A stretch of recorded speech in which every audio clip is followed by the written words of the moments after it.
Hello there, my friends. Welcome to another episode of Dr. Tami Talks. I'm your host, Dr. Tami. And today we're talking about something that I haven't really spoken much about, which explains why I need to talk about it now. Self-care, myths and truths about this important little thing. Self-care. So it's so interesting because when I was first hearing about self-care, I was still practicing as a surgeon and I would kind of give a little eye roll, like, that's for those people, I guess, that need it. All the while burning out like a champ and not realizing that the self-care that I was rolling my eyes at was the medicine I truly needed. So I am a little tongue in cheek knowing that probably if you're listening to this, you're further along on the spectrum of understanding the incredible importance of self-care to your ability to live a truly healthy, happy, and joyfully successful life, right? Like when I was in the early stages of exploring, not even exploring self-care, but kind of like it gaining a tiny bit of momentum as a buzzword back in like 2012, I had these preconceived notions that self-care was like yoga and meditation. And those were all great. Like those were wonderful things. Those were things I wish I had time for. I was like, that is really great for those people. That is like not in my schedule. There are not hours for that, or there were not hours I was going to allocate for that because when I was not working, I was very busy checking out. I did not have time to be doing downward dog. No, that was not in the agenda.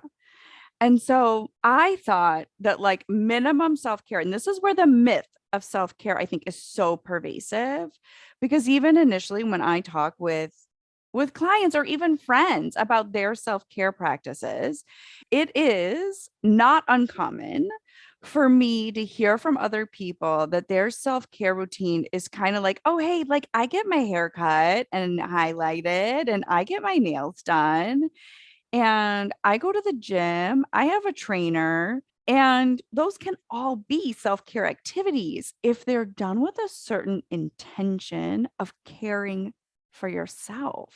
All too often, it falls into the myth of self care category when it's actually aesthetics, right? If our pursuit of a self care activity is that we look good because we do it, it doesn't actually qualify as a genuine self care activity.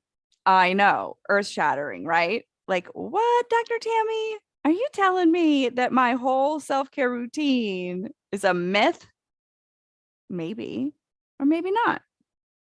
So, how do you know the truth? How do you know if your self care practice, rituals, or routines are actually truly self care? And this comes down to the intention beneath it. Are you caring for yourself? Now, when my daughter Maya was first born, my self care, like I knew I needed to double down on that because I knew the kind of mother I wanted to be. And I knew the only way I was going to be able to be present, to have a coherent nervous system, to be fully available, and to love and like truly bask in that sacred first year with her. If I was going to reap the benefits and show up with the best of me, I was going to have to double down on my self care. And that would even show up in just washing my face every day, right? Because let's be honest, when you have a newborn, it's not like you're showering every day. It's not happening, even with the best of intentions. I know sometimes I would like talk to my husband. I'd be like, okay, it's been like 3 days. If I don't get in that shower soon, I'm going to like peel the skin layers off of me. So, something as simple as washing your face can be a self care routine. if you are the recipient of your care when you do it. You don't have to do anything out of the ordinary or extraordinary to benefit from self-care. And I think anytime that we are taking a moment to honor, respect, tend with kindness and care and friendship for ourselves, that we are truly practicing self-care. And it is actually in that receiving of our own kindness, us being the recipient, that allows our cup to be full that we can give. It is actually true, right? There's like this law of reciprocity. The more I'm willing to receive, the more I'm able to give. I actually have a guided coherence building track that I provide my clients that's all about giving and receiving. Because having an open relationship to this receiving of support, receiving nourishment, receiving help, receiving abundance, receiving prosperity, receiving health, receiving joy, receiving success, when we can open our receptive field, and this is a skill, my friends, there is a set point, just like there's a set point on the thermostat in your home. Everything in your house is doing everything it needs to do to maintain that temperature, right? The same thing is happening with us on many levels, many systems within this ecosystem that is us. Right. So that's happening with your blood pressure, right? There's baroreceptors and there's all kinds of things taking place to make sure that your blood pressure stays within a set dynamic, right? The same thing is happening actually on a biochemical level in the body.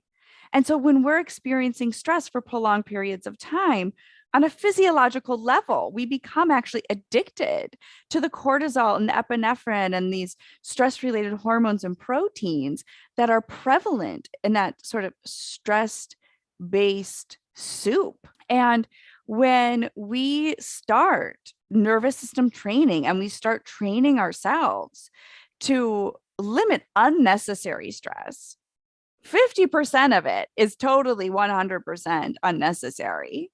Right? So we want to start eliminating that. And we want to start tapping into the stress that's really here for us to be working with.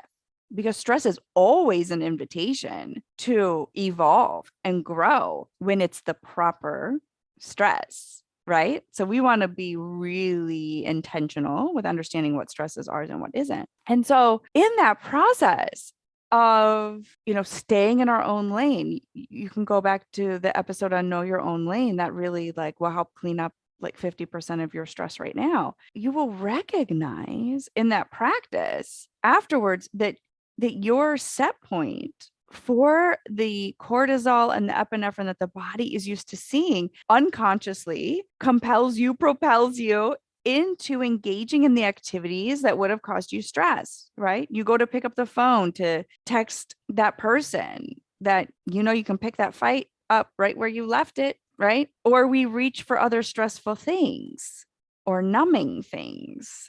And it's so important to be aware, to have care for ourselves. I really think it's through self-care that we become incredibly adept and discerning at being able to recognize when we are falling back into those patterns that are simply set points. So there's this biochemical set point in the body that we can shift, we can move. And I would argue that we have to move, because if we're living by the biochemicals of stress, then we are not regenerating, we are not replenishing, we are not restoring. And quite frankly, we are losing our greatest capacity as the creator of our own experience. And if you want that experience to be as healthy, happy, joyfully successful as possible, then self-care is where you're going to have to double down, like big time. I think one of the greatest self-care gifts you could give yourself is to join the SMART program. Everything that I teach, which is partnering with yourself, partnering with your nervous system, partnering with your brain, partnering with the spirit of your life,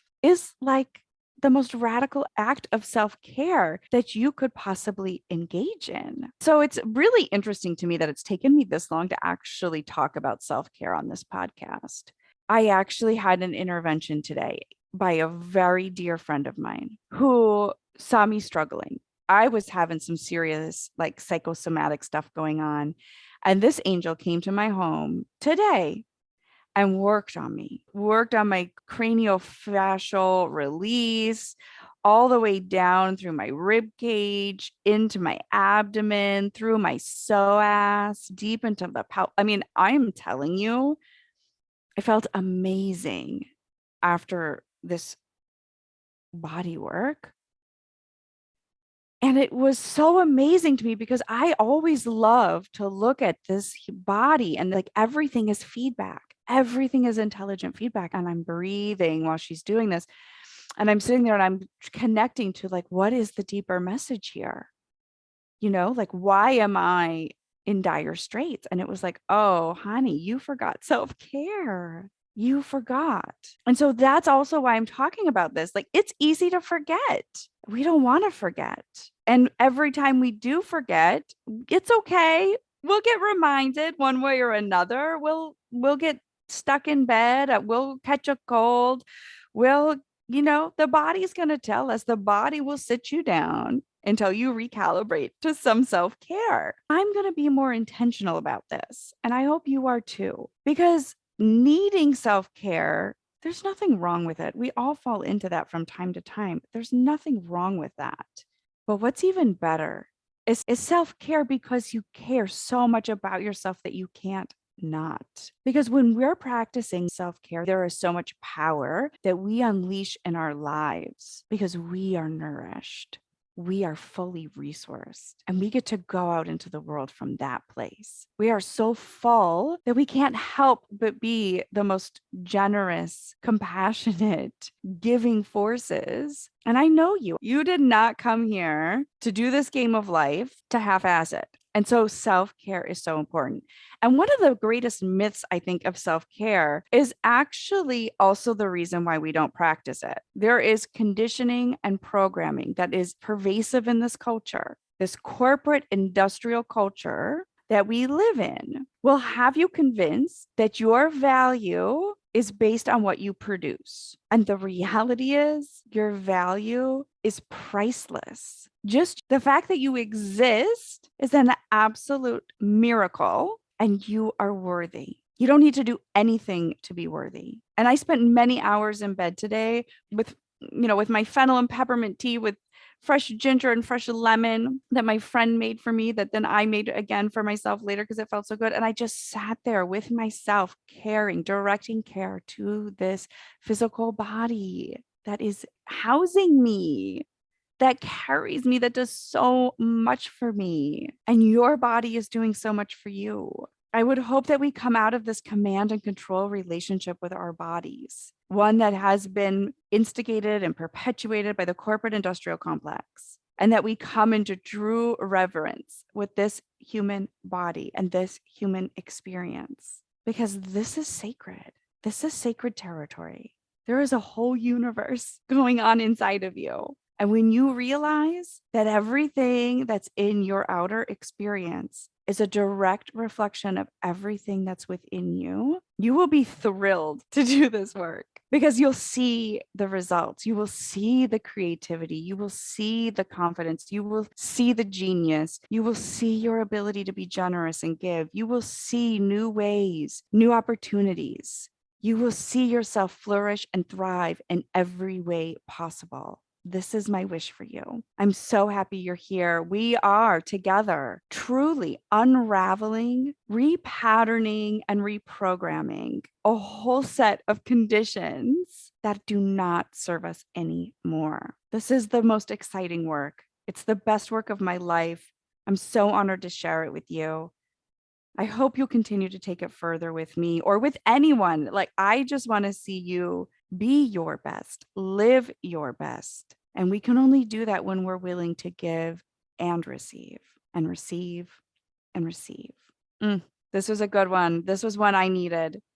And I'm going to keep reminding myself, and I'm going to keep reminding you. So thanks for tuning in to this episode of Dr. Tami Talks. I will catch you next time, my friends. Bye.